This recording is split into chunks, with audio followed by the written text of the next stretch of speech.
안녕하세요. 시드니 수종교회 어린이 교회 선생님들.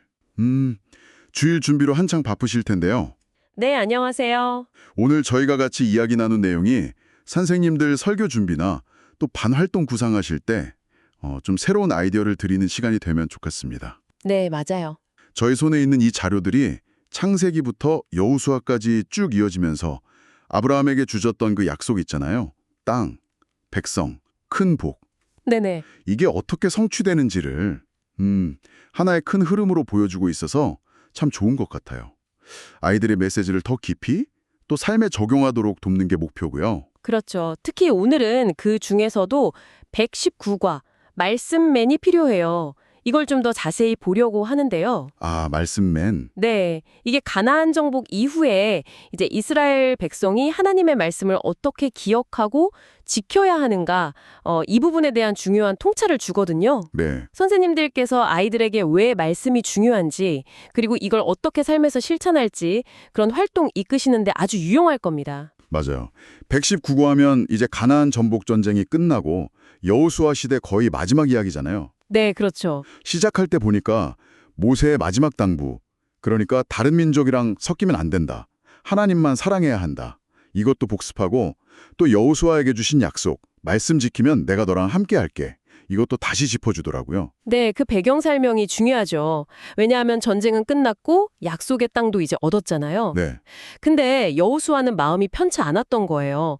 혹시라도 이 백성들이 가나안 사람들이랑 막 섞여 살면서 하나님 말씀을 잊어버릴까 봐. 그게 걱정이었군요. 네, 그래서 여기서 핵심 질문이 딱 나오는 거죠. 어떻게 하면 이스라엘이 하나님의 말씀을 계속 기억하고 지킬 수 있을까? 정말 중요한 질문이네요. 그냥 단순히 열심히 살자 이게 아니라 구체적인 방법이 필요했을 텐데요. 바로 그 지점에서 하나님이 준비하신 시스템, 말씀맨, 즉 레위 지파가 등장하는 겁니다. 아, 레위 지파. 네. 근데 정말 흥미로운 점은 하나님께서 레위 지파에게는 다른 지파처럼 땅을 기업으로 안 주셨다는 거예요. 땅을요? 왜요? 그 시대에 땅이 없다는 건 엄청난 거 아니에요? 그쵸. 보통 땅은 생계수단이고 안정이고 뭐랄까 정체성의 기반인데 그걸 주지 않으셨어요. 대신에 이스라엘 전역에 흩어져 살게 하셨죠. 흩어져서요? 그건 또 왜? 그들에게는 아주 특별한 사명이 있었기 때문이에요. 바로 이스라엘 백성들에게 하나님 예배하는 법, 그리고 가장 중요하게는 하나님의 말씀, 율법을 가르치는 역할이었어요. 아, 그러니까 백성들 가까이에서 늘 말씀을 상기시키는 역할을 하도록요. 네, 맞습니다.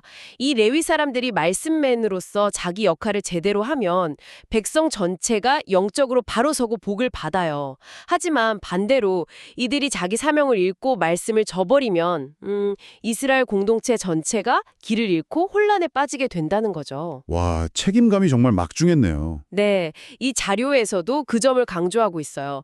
어쩌면 이게 오늘날 우리 선생님들의 역할과도 좀 연결해서 생각해 볼 수 있는 지점 같아요. 아이들 마음에 계속해서 말씀을 심어주는 역할이니까요. 그렇군요.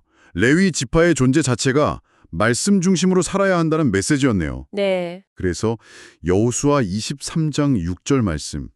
그러므로 모세의 율법책에 기록된 모든 것을 아주 담대하게 지키고 행하십시오. 그것을 벗어나 좌로나 우로나 치우치지 마십시오.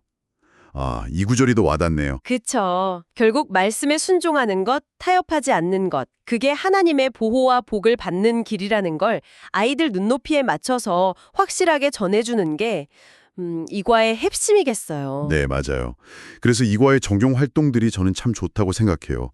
되게 구체적이잖아요. 어떤 활동들이 있죠? 아이들이 직접 말씀 기록 수첩 같은 걸 만들어서요. 매주 들은 설교 말씀을 자기 손으로 직접 적어보는 거예요. 직접 쓰는 거요? 네. 그리고 목장이나 소그룹에서 돌아가면서 말씀맨 역할을 맡는 거죠. 자기가 기록한 말씀을 친구들 앞에서 나눠보는 거예요. 아, 자기가 말씀맨이 되어보는 거군요. 재밌겠네요. 네. 이게 그냥 듣고 흘리는 게 아니라 말씀을 자기 것으로 만들고 또 그걸 나누는 연습까지 하는 거니까 훨씬 깊이 새겨지죠. 지식 전달을 넘어서 정말 삶으로 가져오는 훈련이네요. 학년별 질문도 있던데요. 네. 학년별 질문도 되게 잘 되어 있어요. 저학년들한테는 좀 더 직접적으로 말씀맨이 하는 중요한 일이 뭘까요? 말씀대로 안 살면 어떻게 될까요?